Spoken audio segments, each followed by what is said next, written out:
네, 벌써 2014년 마지막 송년주일입니다.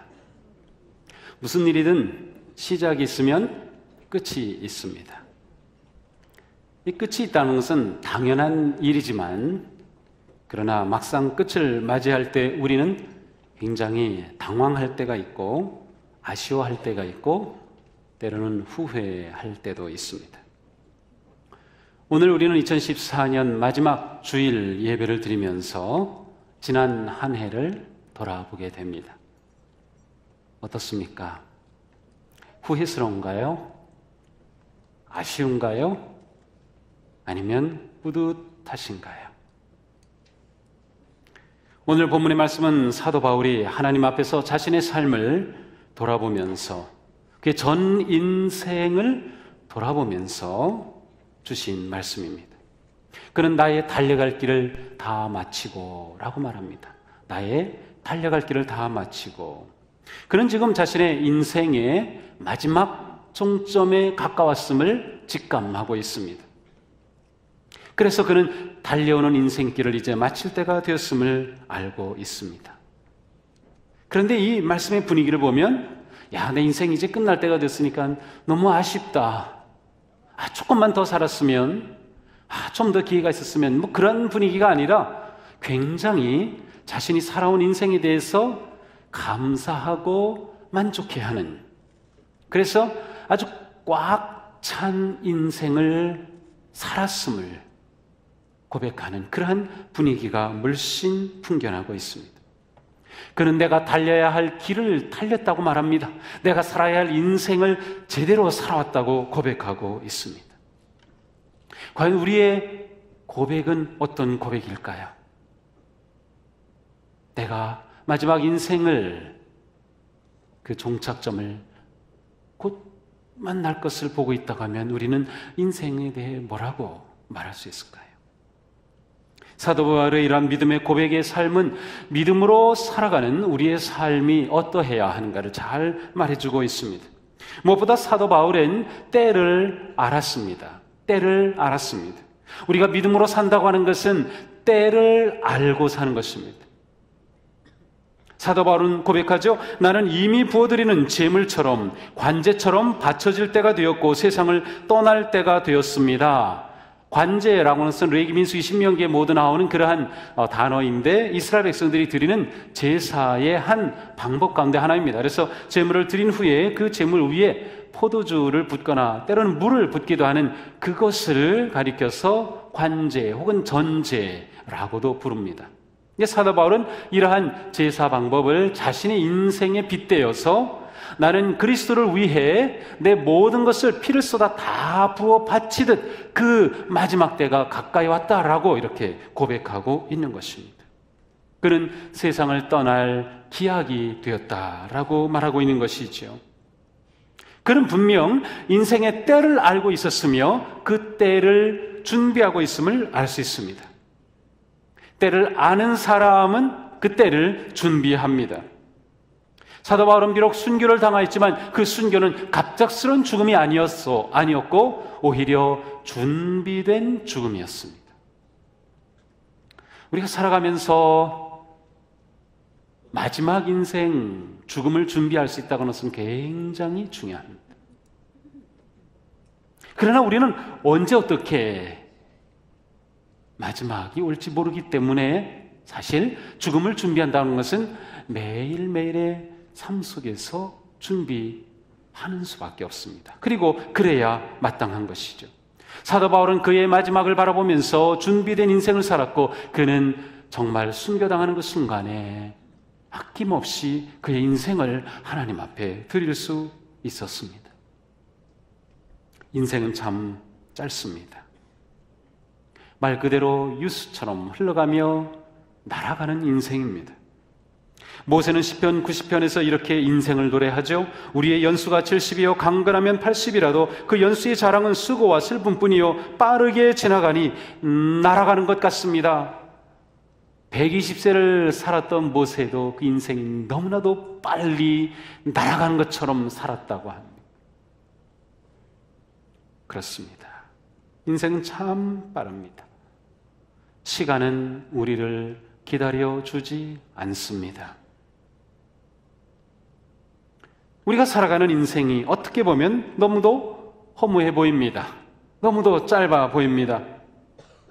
그러나 내가 내 인생의 때를 안다면, 그리고 나는 영원히 이 땅에 살 존재가 아니라는 것을 안다면 우리는 분명히 살아가는 삶이 달라야 할 것입니다. 우리 믿음의 사람은 때를 따라 살아가는 것입니다. 하나님의 때를 따라서 우리 인생은 살아가는 것이에요. 만약 내 인생이 이제 불과 얼마 남지 않았다고 하면 우리는 분명 내가 생각하는 것이 달라지고 내가 원하는 것이 달라지고 내가 살아가는 것이 다를 것입니다.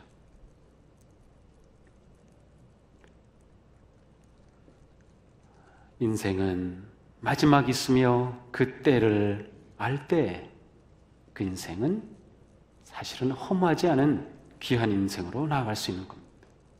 전도서의 전도자는 그러므로 이렇게 말합니다. 초상집에 가는 것이 잔치집에 가는 것보다 더 낫다. 살아있는 사람은 누구나 죽는다는 것을 명심하여야 한다. 지혜로운 사람의 마음은 초상집에 가 있고 어리석은 사람의 마음은 잔치집에 가 있다. 왜 그렇습니까?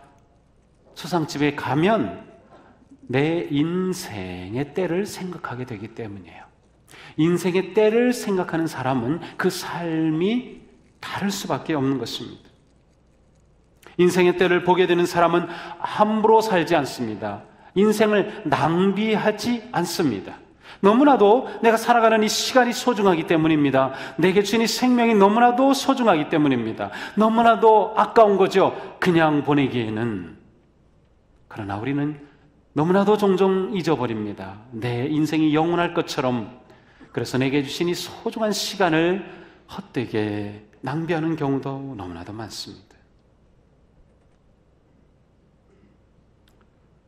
우리 인생이 이처럼 빨리 지나가고 이처럼 끝이 있지만 허무하지 않은 것은 우리는 그리스도 안에서 우리 인생의 때를 보기 때문입니다.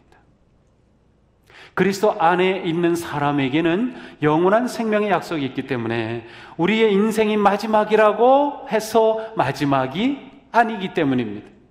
사실 엄격히 말한다면 우리에게 있어서 죽음은 영원한 생명을 향해 나아가는 문일 뿐입니다.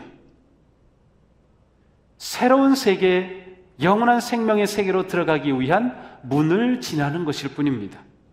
따라서 이 죽음은 두려운 것이 아닙니다.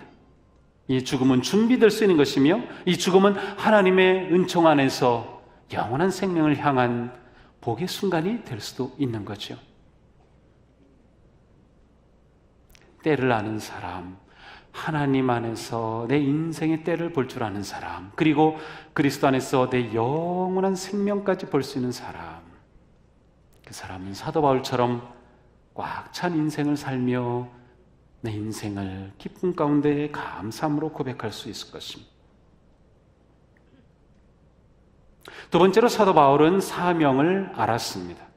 인생의 때를 알았을 뿐만 아니라 사명을 알았습니다. 7절에 고백합니다. 나는 선한 싸움을 다 싸우고 달려갈 길을 마치고 믿음을 지켰습니다. 이 한 구절은 사도 바울의 모든 인생을 한마디로 요약해 놓은 것입니다. 그는 자신의 인생을 이 한마디로 요약해 놓았습니다. 여기에서 그는 세 가지를 말하죠. 사도 바울은 싸웠다고 말합니다. 선한 싸움을 싸웠다고 말합니다. 이 싸웠다고 하는 이 용어 자체는 우리한테 좀 부정적인 이미지죠. 싸운다는 것은 좋은 이미지가 아닙니다. 그러나 원래 이 싸운다는 뜻은 전력을 다했다는 뜻입니다. 나는 선한 일을 위해 전력을 다했습니다. 그런 의미가 담겨져 있어요. 바울은 선한 일을 알았습니다. 그 인생의 사명을 알았습니다. 하나님께서 자신에게 주신 그 인생의 목적을 알았던 것이죠. 그래서 그는 그 선한 일을 위해 전력을 다해서 살았다고 고백하고 있는 것입니다. 사명을 이루는 삶, 그 삶이 진정 가치 있는 삶이죠. 때를 알고 사명을 아는 사람이 인생을 바르게 삽니다. 이 시간 우리의 고백은 무엇입니까? 한 해를 돌아보면서 과연 우리는 전력을 다해서 그렇게 살아왔나요? 과연 우리의 삶은 주님 앞에서 뭐라고 고백할 수 있을까요? 사도 바울과 같은 그러한 선한 싸움을 싸웠습니다 라고 고백하실 수 있으세요? 저만 그렇게 멀뚱히 쳐다보지 마시고 대답 좀 해보세요. 여러분의 고백은 무엇입니까? 제가 대답해 드릴게요. 여러분, 한 해 동안 잘 싸우셨습니다. 잘 싸우셨어요. 정말 지난 한 해를 돌아보면 정말 많은 일들이 있었지요. 온갖 시험과 환난과 시련과 사탄의 공격과 견딜 수 없는 슬픔과 아픔과 고통의 순간들이 있었죠. 그렇지만 그 모든 것에도 불구하고 우리는 싸웠기 때문에 오늘 이 자리에서 하나님 앞에 예배자로 서서 하나님을 예배하며 또한 새로운 해를 기대로 맞을 수 있는 것이 아닙니까? 잘 싸우신 겁니다. 잘 싸우신 거예요. 여러분 삶에 뿌듯해 하셔도 됩니다. 뿌듯해 하셔도 됩니다. 정말 잘 싸우셨어요. 기왕에 우리 옆에 계신 분 축복해 봅시다. 잘 싸우셨습니다. 잘 싸우셨습니다. 잘 싸우셨어요. 그래요. 네, 잘 싸우셨어요. 그렇습니다. 새해에도 선한 싸움 승리하시기를 축복합니다. 잘 싸우시기를 축복합니다. 두 번째로 그는 말합니다. 나는 달려갈 길을 마쳤다. 달려갈 길을 마쳤다. 여기서 중요한 것은 먼저 달려갈 길입니다. 나는 달려갈 길을 마쳤습니다. 그렇습니다. 우리가 아무리 열심히 싸워도 그 길이 달려갈 길이 아니면 어떡합니까? 그러면 실패한 거죠. 허무한 거죠. 달려갈 길을 달리는 겁니다. 그 달려갈 길, 그것이 바로 우리 인생의 사명입니다. 하나님께서 우리에게 주신 사명입니다. 우리가 살아가는 가정에서, 직장에서, 사회 속에서, 교회 안에서 내가 맡은 사역 가운데 하나님께서 우리에게 주신 사명, 바로 그것이 달려갈 길이죠. 그 사명이 사도 바울은 또렷했습니다. 내가 왜 존재하는지, 왜 살아야 하는지 분명했어요. 그리고 그것을 향해 그는 달려갔던 것입니다. 달려갈 길. 그러나 또 중요한 것은 그 길을 마쳤다는 게 중요합니다. 달려갈 길을 마쳤습니다. 인생은 미완성, 그런 노래도 있는데 믿음의 사람은 완성의 삶을 사는 겁니다. 달려갈 길을 마치는 겁니다. 이렇게 끝까지 마친 것을 우리는 완주했다라고 말하죠. 신앙의 삶은 완주가 중요합니다. 끝까지 달려야 하는 것입니다. 사도 바울은 나는 달려갈 길을 다 마쳤습니다 라고 고백합니다. 예수님도 십자가에서 다 이루었다라고 말씀하셨습니다. 우리도 우리에게 주신 사명을 다 끝까지 달려 완성하는 것입니다. 우리의 인생은 하나님께서 우리 이 땅에 보내신 그 사명을 완수하는 완성된 인생이 되는 겁니다. 물론 우리가 거룩해지는, 하나님을 닮아가는 것은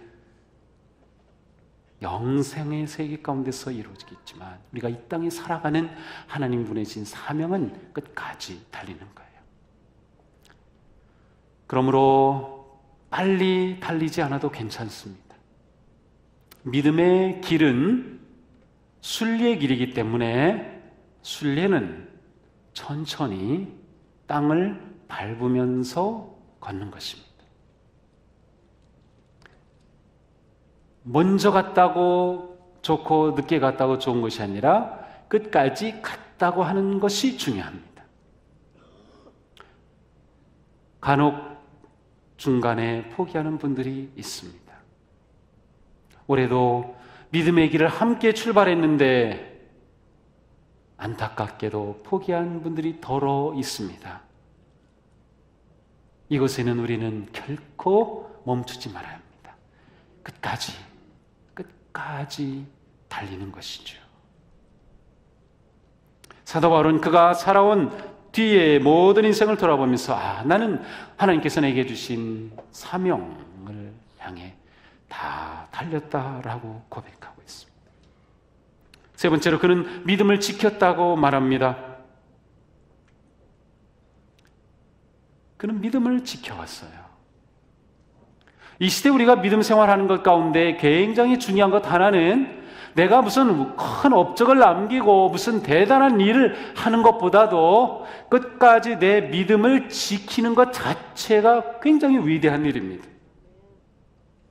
저는 여기서 여러분들을 볼 때 참 하나님께서 사람의 두뇌를 엄청 놀랍게 만드셨기 때문에 제가 그냥 쑥 스치는 것 같지만 여러분의 얼굴을 보는 순간 수만 가지가 안에서 막 돌아갑니다. 제가 신방했을 때 이 모습도 떠오르고 여러분이 힘들었을 때의 모습도 떠오르고 막 여러 가지 일들이 막 떠오릅니다. 그런데 중요한 것은 이곳에 있는 우리들은 지금 믿음을 지키고 있다고 하는 사실입니다. 믿음을 지키고 있다는 거예요. 얼마나 세상이 우리의 믿음을 흔들고 있습니까? 얼마나 많은 일들이 우리를 흔들고 있습니까? 그럼에도 불구하고 우리의 믿음을 지키고 있는 것, 이것 자체가 굉장히 대단한 일입니다. 이 시대에 예수님을 믿고 그리고 이렇게 주일에 주님을 예배하는 자로 선다고 하는 사실은 정말 대단한 일입니다. 예배하는 자가 점점 줄어드는 그러한 시대 가운데 예배하는 자를 점점 힘들게 하는 그러한 시대에 우리를 온갖 것들이 유혹하고 있지만 그럼에도 불구하고 우리가 오늘 이 예배자로 서 있다고 하는 것, 우리의 믿음을 지킨다고 하는 것, 이것이 곧 승리입니다. 믿음을 지키는 것이 승리인 것입니다. 이게 정말 대단한 일입니다. 그래서 우리는 내 믿음을 지켜가는 것을 귀하게 여겨야 합니다. 내 믿음이 무너지지 않도록. 그러나 우리는 이러한 유혹을 많이 받죠. 그만두고 싶어. 멈추고 싶어. 나는 좀 그만이면 좋겠어. 아닙니다. 끝까지 믿음을 지키는 겁니다. 지키는 거예요. 그것이 위대한 이 시대의 그리스도인의 모습입니다. 초대교회 성도들 가운데 많은 사람들이 박해를 받고 심지어 순교를 당했습니다. 순교당했다고 하는 사실이 왜 중요합니까? 믿음을 지켰음을 보여주기 때문입니다. 우리가 이 시대에 고난을 당한다, 믿음 때문에 고난을 당한다, 주님의 영광을 위해 고난을 당한다, 그렇다고 하면 그것은 내가 믿음을 지키고 있다고 하는 놀라운 증거가 되는 것입니다. 부끄러운 일이 아닙니다. 내가 예수님 때문에 내가 믿음을 지키기 위해 당하는 어려움과 고난과 또 실패라면 그것은 결코 부끄러운 일이 아닙니다. 믿음을 지키는 것, 바울은 믿음을 지켜왔습니다. 올 한 해 믿음을 지켜온 사랑하는 성도 여러분, 새해에도 믿음을 굳게 지켜가시기를 축복합니다. 믿음을 지키는 자, 그에게 놀라운 것이 약속되어 있기 때문입니다. 사도 바울은 때를 알았습니다. 사명을 알았습니다. 그리고 세 번째로 그는 소망을 보았고 믿었습니다. 소망을 믿었습니다. 사도 바울이 그처럼 달려갈 길을 완주하고 그처럼 믿음을 지켜낼 수 있었던 것은 그에게 흔들리지 않는 소망이 있었기 때문입니다. 그는 이렇게 말합니다. 이제는 나를 위하여 의의 월계관이 마련되어 있으므로 의로운 재판장이신 주께서 그날에 이것을 나에게 주실 것이며 나만이 아니라 주께서 나타나실 것을 사모하는 모든 사람에게도 주실 것입니다. 그렇습니다. 사도 바울은 하나님께서 자기에게 주실 의의 면류관, 의의 월계관을 소망하였고 바라보았고 확신하였습니다. 그렇기 때문에 그는 그 모든 것을 지켜냈고 완주할 수 있었던 것입니다. 그리고 이것은 우리에게도 똑같이 약속된 말씀입니다. 내게 주실 의의 면류관. 고대 올림픽에서 마라톤을 1등으로 들어오면 그에게 쓰여진 것은 월계관이었습니다. 격투기에서 우승을 하면 월계혼을 씌워줬습니다. 다른 거 없었어요. 그러나 그것은 가장 명예로운 것이었어요.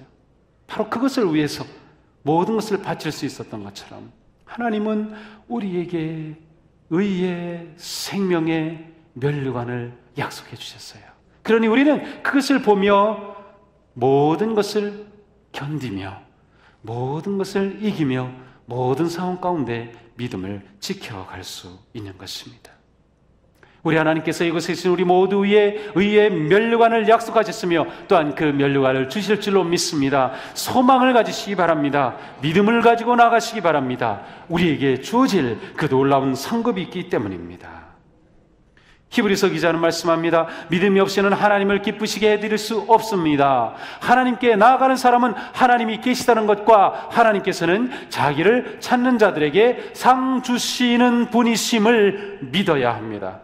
그렇습니다. 우리에게 이 믿음이 있습니까? 하나님이 내게 상을 주신다는 믿음이 있습니까? 이 믿음을 가져야 합니다. 우리가 그리스도의 이름으로 당하는 모든 고난, 우리가 그리스도의 이름 때문에 겪는 아픔과 모든 것들을 하나님은 결코 잊지 않으셔요. 다 아십니다. 그리고 우리에게 갚아주십니다. 때때로 우리는 사역을 하면서 알아주지 않은 것 때문에 힘들 경우도 있습니다. 우리에겐 자연히 그런 것이 필요하기 때문입니다. 누군가의 격려가 필요하고 누군가가 잡아주고 세워주는 게 필요합니다. 그러나 미처 그러한 것을 받지 못하면 우리는 쉽게 낙담합니다. 그러나 하나님은 알고 계셔요. 그러니 어떤 상황에서도 낙심하지 말고 끝까지 믿음의 길을 지켜 달려나가서 하나님이 약속해 주신 그 놀라운 상급을 누리는 그러한 복된 여러분 되시기를 축복합니다. 새해를 맞이하며 우리는 소망으로 맞이합니다. 소망하는 자에게 하나님은 함께하여 주실 것입니다. 어떤 일에도 물러서지 않으며 주저하지 않으며 끝까지 인내함으로 이 삶의 소망의 믿음의 길을 완주하는 여러분 되시기를 축복합니다. 사명을 향해 힘써 달려나가기를 축복합니다. 선한 싸움을 싸웁시다. 달려갈 길을 마칩시다. 믿음을 지킵시다. 소망이 넘치는 새해를 맞이하며 새해에도 주님과 함께 생명의 삶을 나아가는 복된 성도 여러분 되시기를 주님의 이름으로 축복합니다. 기도합시다.